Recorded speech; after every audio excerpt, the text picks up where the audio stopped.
Podcast with Jensen Maydew, Tony Caranco, and your host, Wes Underwood. Welcome into the Sports Timeout Podcast, brought to you by Jefferson's. Chiefs win, so do you. 50-cent wings after the Chiefs win, and hasn't happened consistently enough this year.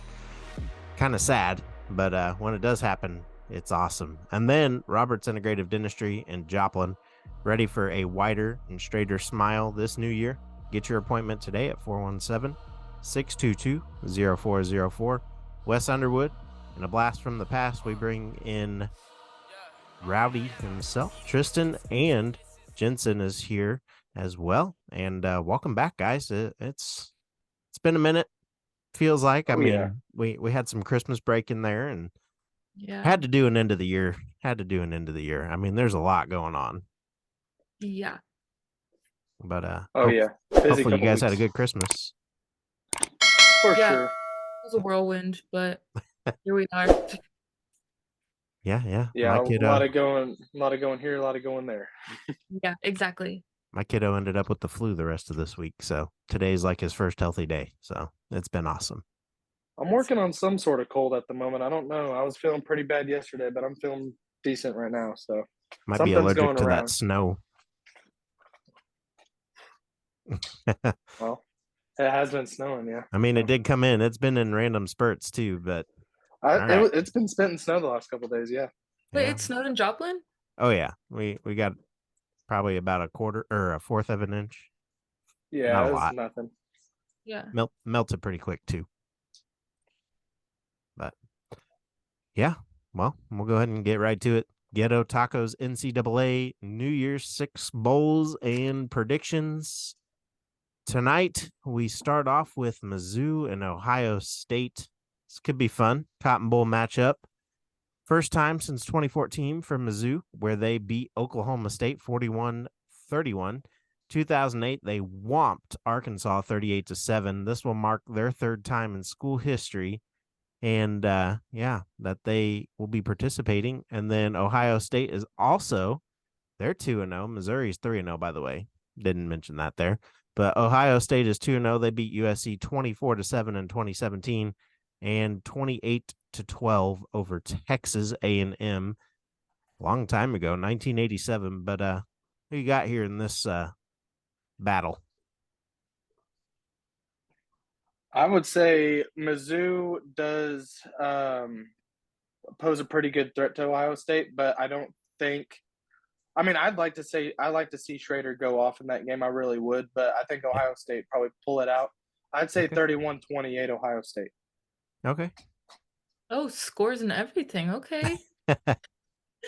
Yeah, I mean, you guys know my stance on this. I'm never going to go for Mizzou, so I have to go for Ohio State on this one.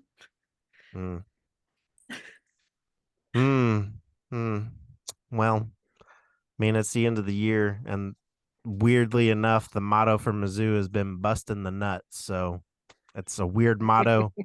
I don't know if I can handle that, but I'm going to go with Mizzou. As weird of a motto that is, I'm going to go with it.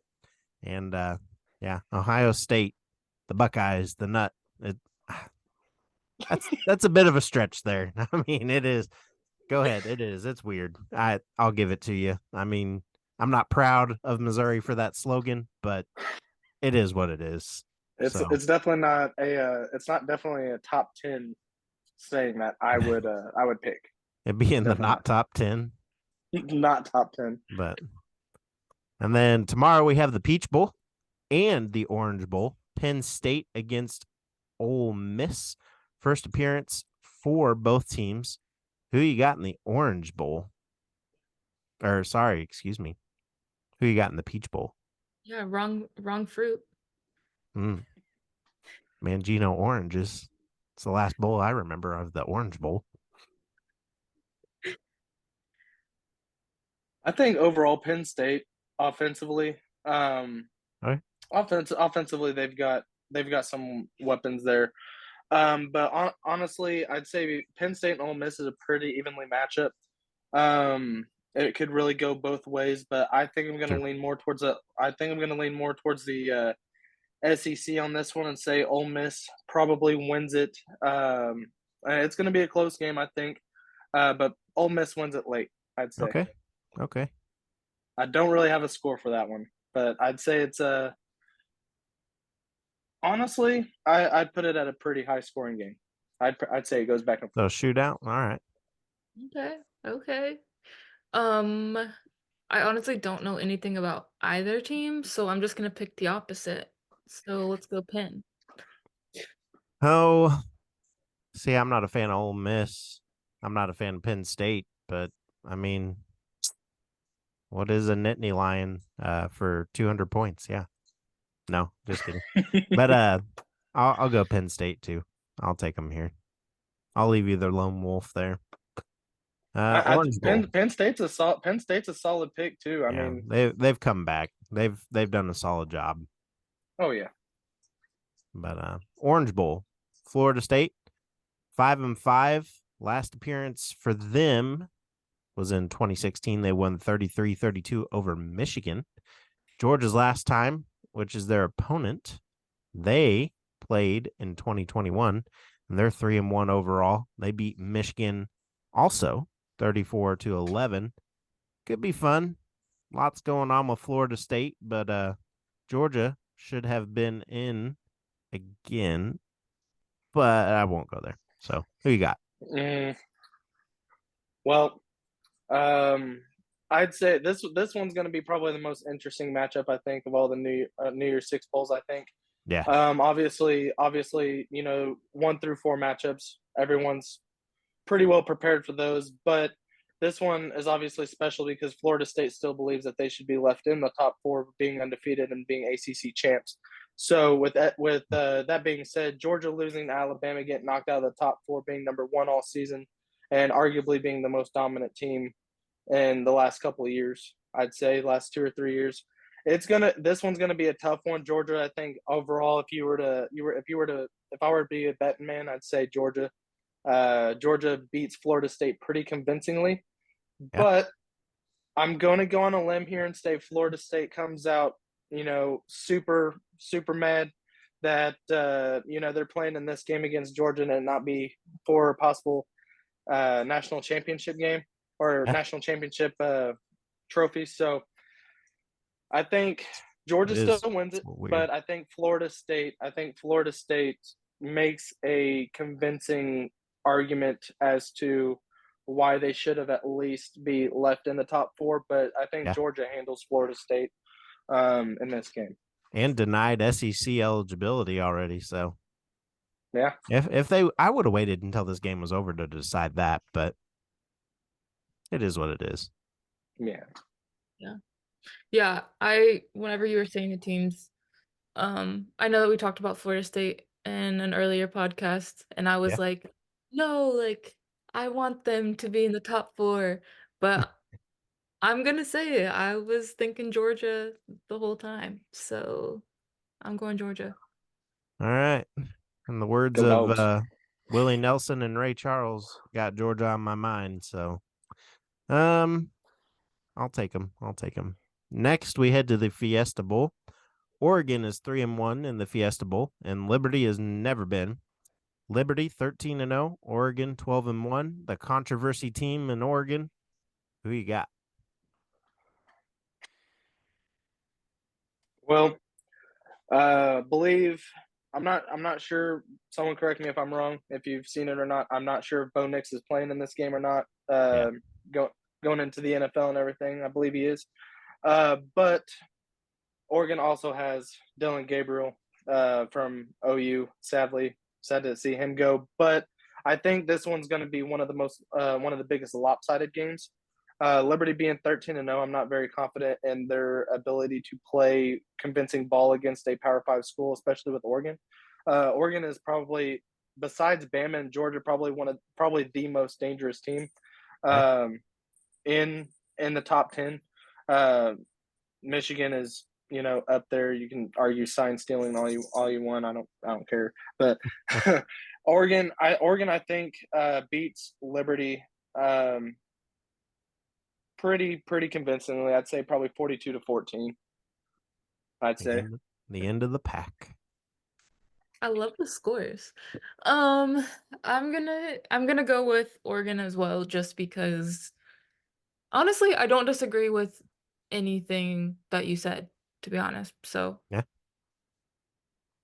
Quack, quack, Mr. Goalie Boy. Ducks. Ducks all the way. why Ducks are all the way. your dad jokes are coming in so hot right now, Wes? And I really like the theme of these bowl games because it's fantastic. By the way, the Pop-Tart Bowl lived up to its potential. That was fun. Yeah. Go You- K-State. Did you see that? Yeah. My question is, did they get Pop-Tarts when they were done? That's my thing.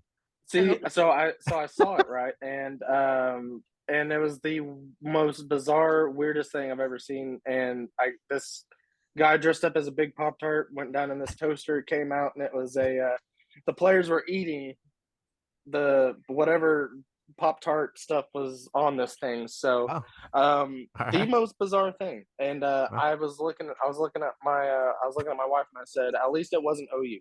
You know, Kansas State can be the joke of that one. So Oh man. Yeah, it was honestly like a fever dream, like watching it. it was Interesting. so I odd. didn't get to see that one, so I'll have to go back and look at that. All right.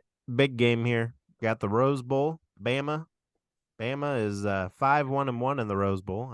I don't know how they got a tie, but it must have been way back in the day. Rose Bowl, Michigan. Their record is horrid, to be honest. 8-12 overall. I mean, Bama's in it. Bama played in 2021. They beat Notre Dame 31-14. Michigan played in 2007 versus a very good USC team, and they lost 32-18. That being said, though, who you got here? See, Bama and Michigan here are, like two gladiators going at it. They're going to be going at it for 60 minutes. So, both offensive powerhouses. Michigan really is, a pretty complete team offensively and defensively. Alabama, I'm not too confident Jaden Milroe to be able to withstand Michigan's defense all 60 minutes. I don't believe that they're going to be throwing a lot of deep passes down the middle of the field, down the side of the field there. So I'd say overall Michigan's defense is going to be too stacked for Bama, and I think that I think Michigan and Bama, I think, is going to be probably 31-28, like one of the games before. But yeah, I think Michigan takes this one. I just think they're too strong defensively, and offensively they've just got too many weapons. Okay. All right. Okay. Fair enough. I personally am gonna go Bama, mostly because now living in Houston down south, that's all anybody is talking about right now is just Alabama. So I don't know, I feel like it like rubbed off on me. Not that I'll ever like cheer for Alabama, but it would be better for me because then everybody would be in higher spirits down here. Let's just say that. Yeah. Yeah. All right. Well, you've seen oh man, I just forgot. You've seen Tarzan, right? Yeah. Elephant saves the day. Bama it is. Bama it is. I was Coming out wondering on where top. you were going with that. I know, it's like what? Oh, Where keeping you it going rolling. with this? Keeping it rolling. All right. Lastly, we have the Sugar Bowl. Washington taking on Texas. Washington's never appeared. Texas is 2-2 with their last appearance in 2019. They defeated Georgia in a stunner, 28-21. That being said, who you got? This one, this one's going to be easy for me if you can't tell by the big sign in the back. But I'm going to take Washington. It's not going to be a blowout. I'll take that. At least do it right if you're going to do it. Which way is Wes. it? That one? It's you got to do. It's this if you're weird. It's this if you're actually a fan of a good team. Well, Yeah. But Texas and Washington. Washington again is one of those teams that are a powerhouse offensively. Defensively, I haven't really been able to see them too much this year, but offensively, I know behind their quarterback. I can't think of his name at the moment. But behind their quarterback, I think Washington is going to pull out a big stunner against Texas, kind of give them a good shot in the mouth going into the SEC next year. Okay. But Washington, I don't think it's going to be a high-scoring game, surprisingly. I think Washington and Texas are going to be pretty evenly scoring throughout most of the game. But I think in the last fourth quarter there, I think Washington's going to pull it out. Probably 35-14, I'd say. Texas, overall, I'm shooting on a lot of offensive mistakes by Texas, a lot of penalties and a lot of Okay. I'd say Quinn Ewers does not have a really good game. I'd say a couple of turnovers for Texas, and probably late in the second half are going to probably propel Washington over Texas in the Sugar Bowl. You heard it here, folks. I've been watching a lot of college football this year. Like it. I'm going to go Texas for obvious reasons. I feel like so. The words of my favorite actor. All right, all right, all right. Oh, my Gotta go goodness. Texas. I mean, he's there all the time. Who doesn't want to go to Texas and see Matthew McConaughey? Come on. That You might be would the go only see thing that. good about Texas. That might be the only good thing about Texas besides, George W. they're- Bush. uh, Little stretch. you could take that ball and run with it if you want. H.W. Bush was okay. I mean, depending on who you talk to. All right. Fair enough. Going out with a bang in this one. So get a little serious here. We'll go into the MLB for a moment. And now that I've had some time to sit on this, the Royals have made a bit of a free agency splash. I mean, it kind of has the feels of the 2014-2015 seasons, as we have a great young core group of guys. I mean, Bobby Witt Jr., for sure. Garcia, Melendez, Pasquantino, after this surgery, I think will be phenomenal. He's been hurting for a couple years. I think he'll be able to come out of his shell after having the surgery last year. And then some others. I mean, then you have an okay bullpen. You got Singer, Bubich, Lynch, Lyles, who, I mean, he's got postseason experience. That's what we need. He could be a deep in the game guy. I think he's good for about 2 to 3 innings. He could be that guy that you need to carry you through later in the game. And then, I mean, his career ERA is 3.67. So, I mean, I compare him to the Edison Volquez impact that he had on the team when he came in. Then Walker returns to Missouri, and he inks a deal with Kansas City. His ERA is 3.96. I mean, I feel like he's our Vargas of back in the day. He could thrive or bust, but I think in this situation he'll be able to thrive because there isn't really that much pressure on him. Then we get Seth Lugo, comes in with a career ERA of 3.5. I mean, that's not bad. I feel like that's Chris Young caliber from those teams back then, who is now the GM down in Texas and won a World Series there too. So congrats to you, Chris Young. Miss you. Wish you would have been with us, but congrats. And then you bring in Hampson, who, in my opinion, is like Ben Zobrist. His ability to bunt and slap hit is phenomenal. And he's somewhat fast. I mean, he's not slow. He can steal a bag if needed. Then you get Hunter Renfroe. He's our Alex Gordon. I mean, dude's got a cannon, and he can hit okay. I mean, that got Gordon by. His Gold Glove in the outfield is what kept him there forever. So, I don't know. I feel like it's the same DNA of those teams. And with the health, always it's on the health. I mean, you can't ever know what's going to happen to a pitcher or to a player. So, I mean, Mondesi had so much promise and he got hurt. Terrence Gore had so much promise, and then he got the problems and hurt his legs, got demoted, came back up. Then he ended up winning a World Series, which was kind of cool with Atlanta. That was awesome. And then, then you got the possible free agent run. So this team could be special. They know what they've got, but yeah, you all have any thoughts here? You guys have anything to add? That's kind of where I'm at right now with the signings. I mean, a lot of people are against it, but Right. I mean, they all sound pretty good. Overall, if you're looking at it kind of as a all around aspect to it, I'd like to see Kansas City get more power probably in their lineup. I think a lot of the times when what they lack is, Aaron um, Judge. yeah. Well, just For not just real. because I'm a Yankees fan, but I mean literally some good power and speed in the outfield. I Yeah. mean, can do you wonders. And when you look at the Yankees as a team like that, if Kansas City can somewhat mold that into what they're trying to do, I mean, Absolutely. Kansas City can make a huge run in October.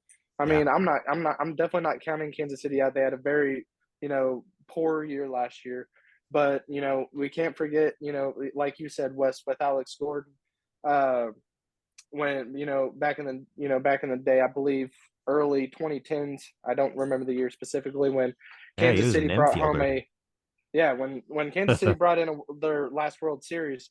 I mean, kind of go back to those roots, get some more power in the lineup, and put some more points on the board. And like I said, yeah, Kansas City will be able to make a much bigger run in October. Yeah, I'm excited for it. I hope so as well. Yeah. Wait, I have a question. How are you an OU fan and a Yankees fan? Odd question. So,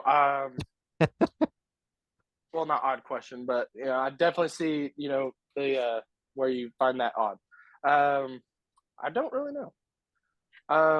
I just kind of like I don't know, kind of fell in with it. Someone in school might have been a Yankees fan I was friends with, and just like, oh, I think I'll pick that team. But then again, I one of my favorite movies of all time is The Sandlot, and Sure. Babe Well, Ruth is like one of my favorite baseball players, and just the history, you got DiMaggio, you got Ruth, you got Judge Stanton, if you want to count him, obviously not in the top, but you got Mickey Mantle. He's from Commerce, so you I better name mean, the pitcher. which one? CC Enter Sabathia? Sandman. Enter Sandman. Man, I thought. M- And you got Jeter too. I mean, M- Mariano Rivera. Rivera, yeah, the last 42 to be in the league. So I mean, Love that guy. just the history and being just the history in the New York Yankees, I guess, is what really gravitated me towards that being my team, just because of the history. And I mean, yeah, just really Babe Ruth and all that, and Fair watching The enough. Sandlot as many times as I did as a kid. So Makes sense. the Sultan of SWAT, He's a great Bambino. the Great Bambino. Who's not the great Bambino? Next up, we talk about the Broncos, and let's ride into this, okay? All right. So their decision to bench Russell Wilson and Jarrett Stidham will start as of now. This team was all let's ride. We slowly saw that diminish game by game as he just kept making reckless mistakes, and Peyton has finally had enough. I don't blame him. I mean, there is a bit of a catch, though. The quarterback change helps increase the Broncos' financial flexibility. And this upcoming offseason, as Wilson will make an additional $37 million guaranteed if he can't pass a physical by early March, and an injury to Wilson in either of Denver's last two games of the season could trigger that guarantee. So, next season marks the first year of a 5-year, $242 million extension.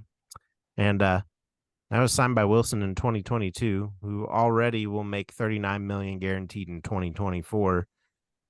What are your all's thoughts here after that? I mean, that's a pretty good chunk of change to bite in the butt. I mean, in the NFL, we talk about busts all the time, right? You got your top 10 draft busts of all time. I'm not I'm not going to say Russell Wilson is a trade bust for the Broncos at this very moment. I think systematically they've got a lot of things to touch on in the offseason. But if I'm Russell Wilson, I'm kind of taking this as a shot in the face. I've been to the Super Bowl. I've taken my team to the very top, being the Seahawks and everything. I mean, granted, that was 10 years ago, if my math is right. I mean, times change, and obviously, especially being a quarterback, that you get beat up, and after time, that just kind of wears on somebody. So, you could kind of could ask yourself, is Russell Wilson kind of on the downslope of his career? Yeah. But you hope to see, especially the Broncos. I mean, they've been bad for so long. You want to see them be good, and you'd hope Russell Wilson be kind of the catalyst for that. But besides the quarterback situation, the Broncos just have a lot more holes than just the quarterback, and they need to realize that defensively they don't have all the puzzle pieces there. And so I think in the offseason they've got a lot more wider range to look at than just Russell Wilson, in my opinion. Yeah. So I mean, Absolutely. really, this could be a stab in the foot to the Broncos as a whole, or it could be a blessing in disguise for 2024. So, I mean, just right now, I think patience is what the Broncos should have. Yeah, absolutely. Yeah. Anything to add? And I just think that, I think the Broncos are just being financially smart. Like, they're like, what's the point in hurting him? It's not like we're gonna do much this season anyways. So like, why still play him and risk that money? So, especially like when you're saying like, they have holes that they could fill with that money. Yeah. So I feel like it makes sense. I mean, definitely it would be like a shot to my ego if I was Wilson, but I mean, it's what's best for like the organization, I feel like. Sorry, I got distracted here. All right. So we're going to take this poll off of Facebook that we did. And I mean, Russell Wilson was in this talk up until a few weeks ago, but comeback player of the year in the NFL. We got DeMar Hamlin, Tua, Baker Mayfield, Matthew Stafford, Joe Flacco, or others. And currently, Joe Flacco's taking the lead with a 47% vote. And yeah, I mean, Baker Mayfield's not too far behind. He's right behind at 38%. But I mean, between those two, forget Russell Wilson. These two guys, either one of them could deserve it. But what are your all's thoughts on this one? Should it be somebody else, or do you guys think it could be between those? Well, I think Wes, we kind of talked about it earlier before the show that Baker Mayfield and what was the other one? I'm sorry.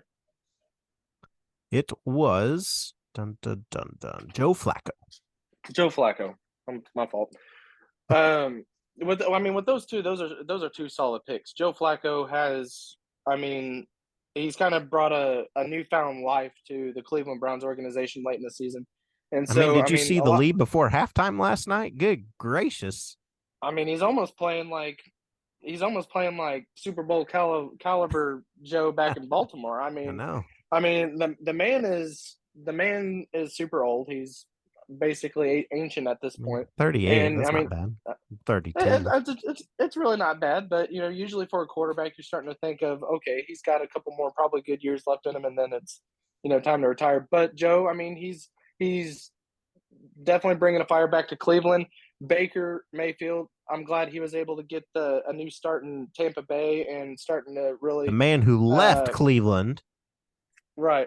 I mean, his stock is rising, in my opinion. Baker Mayfield's stock has always been really high with me, anyways, because you can't tell. But overall, like I said before, Wes, we talked about it before the show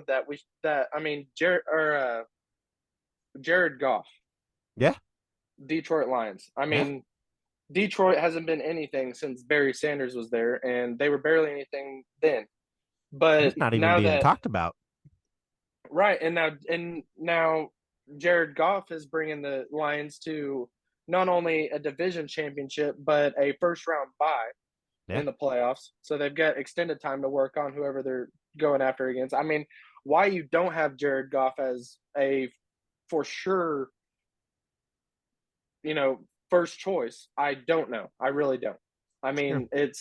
it's and the more I think about it, the more it just, I mean, it kind of it's Well, I mean, it Flacco's would hurt doing me if something I was special too. So right. I mean, I wouldn't say take it away from Flacco because definitely is playing good, but you yeah, know just the fact that it's the Detroit Lions and Jared Goff. I mean, it's you got to put a little bit of we've seen crazy things this year already in sports with Florida State and amongst other things, but you yeah, know, give Jared Goff the comeback player of the year, you know, if not maybe MVP. I don't know. I mean, I don't know who else you give the MVP trophy to besides Patrick Mahomes, but he's obviously not playing well this year. So, I Christian mean, McCaffrey's front runner for that, from what I hear. So we'll see. McCaffrey is a great choice for that too. So, I mean, but yeah, Jared Goff for comeback player of the year, give it to All right. Fair enough. Yeah. Fair enough. Last up for the NFL, we talked 2 playoff contenders who have hit a rough patch lately. We talked the Chiefs and the Cowboys. Dallas is on a 2-game skid as Dem Boys. Micah Parsons has voiced his opinion on the refs, and he said he's getting sick of it. As for the Chiefs, they voiced their opinions on the refs as well, and now are on yet another critical loss on the season, which, I mean, was on themselves, to be honest. They didn't look ready for that game. But, I mean, honestly, I'm not worried about the Cowboys at this point. If they can't figure it out this weekend at home versus the Lions, which, I mean, they've already clinched, they've got their division. I mean, maybe they go for the 1 seed, but, Dallas has more to play for, and Dallas has done better at home than on the road. So we'll see. We'll see.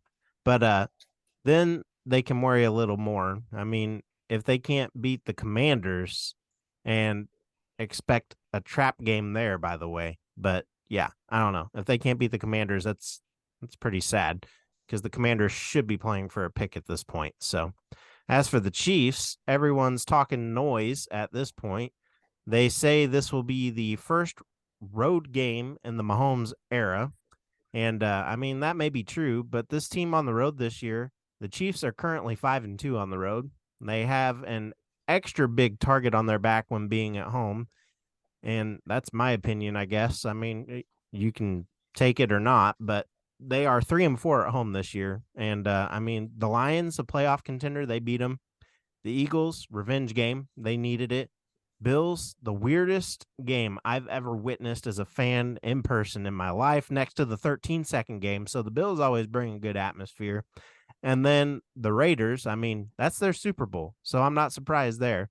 I'm not surprised by the Lions. I'm not surprised by any of those guys. The Eagles, the Bills, I mean, I wasn't surprised. I mean, if you would give a team, maybe the Bills, just how everything went. But yeah, I'm not worried about them on the road to the playoffs, but not really first time haven't been a number 1 seed either. I mean, 2019 Ravens were the 1 seed, 2021 the Titans were the 1 seed. So I mean, it's okay. As for the Cowboys, they do need to win out and hope for the best. I mean, they need to get a higher than a 5 seed, in my opinion. They do need it. And the Eagles have a very winnable schedule, so you have to win out. And with Arizona and the Giants at that. But yeah, thoughts here on these guys? I don't know. Do they make it? Do they not make it? It's going to be tough. It's going to be tough. I mean, there's a lot of different matchups that you could really throw in there as just a possible Super Bowl. Yeah. On top of that, I mean, 49ers and Ravens right now are really the front runner to make it. And you mentioned Dallas and the Chiefs. I think everyone in Missouri alone wants to see Dallas and Kansas City go at it in the Super Bowl, just so one of us can have bragging rights for the year. But yeah, it'd be interesting. For sure. But as much as, I want to see that happen, Like you said, Wes, the Eagles have a really good chance, very winnable schedule moving forward. Eagles are a very beat up team, though. We've seen the last few losses that they've been very beat up. Jalen Hurts had the flu a week or two ago, so I mean, Eagles are, they're trying to basically. I wouldn't say they're fighting for the lives at the moment, but at the very moment, they're a very beat up team, and it's very obvious. Like I said, the Lions have a very good shot. I would not necessarily be surprised to see the Lions in the Super Bowl. Yeah. But I believe Dallas has Detroit this upcoming week, so we'll see kind of how that plays out. See kind of where we would stand playoff wise. But yeah, overall, I mean, I'm ready for playoff time. I'm ready to get this show on the road. Yeah, absolutely. Anything to add, Jensen? No, honestly. Chiefs? Yeah, maybe. Hopefully. But yeah, absolutely. Hopefully. Lastly, Dallas just needs to get it together. Yeah, them too. Lastly, we talked the WNBA, and the season is set to begin on May 14th of 2024. It will be the WNBA's 28th season. The Liberty and the Mystics will be squaring off to start things in the eventful season, as the Olympic year has it this year as well. Next year. I mean, we're still in 2023 today. So, but not only do we have the regular season, but we have the Olympics. And instead of canceling the All-Star game, as in years past when this happens, they plan to have it. They will be extending the season by a little over a week to get teams, or to let teams finish out the season when their players return. And on top of all this, it will be the last season with 12 teams. Next season, a 13-team league is set to form. The Bay at the Warriors Bay Arena, they have agreed to a deal. Other cities currently are in talks. The WNBA board, and those cities include Austin, Charlotte, Denver, Nashville, Philly, and Toronto. But thoughts on a busy season and lots of potentially things to get done. I mean, you could end up with around 20-ish teams, maybe 17, somewhere around there. It'd be something to see. But Jensen, what are your thoughts on that one? Yeah, as far as teams goes, I mean, we've been needing to extend the league for a long time. Yeah.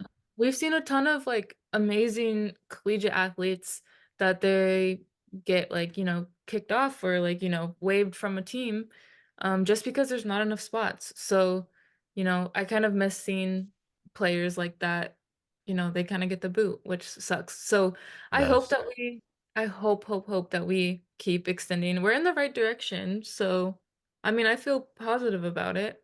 Yeah. Same here. I like where it's going to. I hope they do get a few more teams to join before 2025. That'd be kind of cool. So, yeah. Yeah, for sure. I'd like to see the WNBA, I talked about stock rising earlier, is that, the WNBA, I feel like, their stock is rising, but they just need to make some smart financial decisions to keep, not only the, league being good and everything, but like Jensen said, to be able to, extend more in the future and, keep making the league, bigger, better. And overall, we talked about it kind of earlier before the show that, revenue streams with the WNBA need to be a lot better for, absolutely.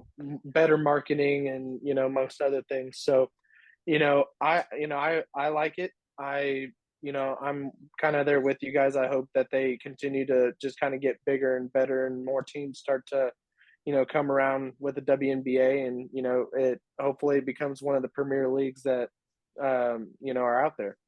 Yeah. Especially with like all the hype around women's sports recently, I feel like we're only gonna grow. For sure. Oh yeah, we're just on the tip. Yeah. There's no doubt. But on that, we will head to the local sports update brought to you by Trackside Burgers They're open at 1515 West 10th Street. Go get, you got to do it now before the end of the year, $50 gift card, and get $10 free. You can use it on yourself or a friend, whoever you want. Tristan, myself, Jensen, we really wouldn't mind if you guys wanted to get us that $10 gift card. But if you want to use it on yourself, go for it. Go for it. Yeah, for sure. Don't blame you. But Joplin basketball boys will take on Smithville tonight and Central St. Joe tomorrow in the Hy-Vee 12 Courts of Christmas in Kansas City. Carthage boys will be in the Harrison Mendel Thomas Classic as they take on Marshall tonight and Early tomorrow, or today as well, actually, I guess. Looking at the schedule here, they're both scheduled for today. So, and then as for Neosho, they are hosting the Neosho Holiday Classic, which will wrap up today at 5 p.m. And then for the girls, Neosho Holiday Classic will be wrapping up for them today as well. And then Carthage participated in a pink and white invite, and that is on the women's or girls' side. Yeah. And we'll go ahead and go into the 2-minute warning brought to you by Hot Stone Pizzeria. Not feeling like cooking this weekend? Go grab some pizza by the slice over there. Only Wednesday through Saturday. And MSSU men are off until Saturday, January 6th, as they take on Pitt State at Pitt State. And the women are on a 4-game winning streak right now. They took down number 3 Central Missouri, and then they beat Lincoln at Lincoln. They play number 20 Drury on New Year's Eve at 1:30, and that will be at Drury. It will be a makeup game. They weren't supposed to have one right now, but yeah, that's it for now. Guys, got any plans for the new year? Any resolutions? Just trying to survive it. Okay, fair enough. Okay, yeah, that's fair. Honestly, no, but I am going to be making a vision board soon because I'm a therapist, so that's what I got. But yeah, nothing comes to mind really. Fair enough. 2024 is going to be a big year, and I think it's going to be a big year for everybody. So that's kind of my hope for everybody out there. That it's just a big year. Finish my first year teaching. That'll be my accomplishment. So Hey. finish it out. But the music's here, so it's the end of another episode for Tony, Jensen, Clint, Tristan, and myself. Have a great and safe new year. Make sure you go get some Ghetto's tacos before the year ends. 10% on Fridays, which is today. Get that. 10% on burritos. If you can't get in this weekend, Taco Tuesday or Thirsty Thursday, 1 free drink per entree. And go get some of those. Go visit any of our sponsors for the rest of this holiday season and into the new year. Because who doesn't want wings? Who doesn't want pizza? Who doesn't want to get their stuff done at the dentist? Who doesn't? Well, there's a lot of people that probably don't, but who doesn't want, just Trackside Burgers, guys? Come on. Burgers, barbecue, can't go wrong. Streetcar number 60. Yeah, absolutely. But on that note, KC, baby, if it shows up here, kind of, no, a green screen effect there, but see y'all in 2024. Take care. Yes, sir. See you later.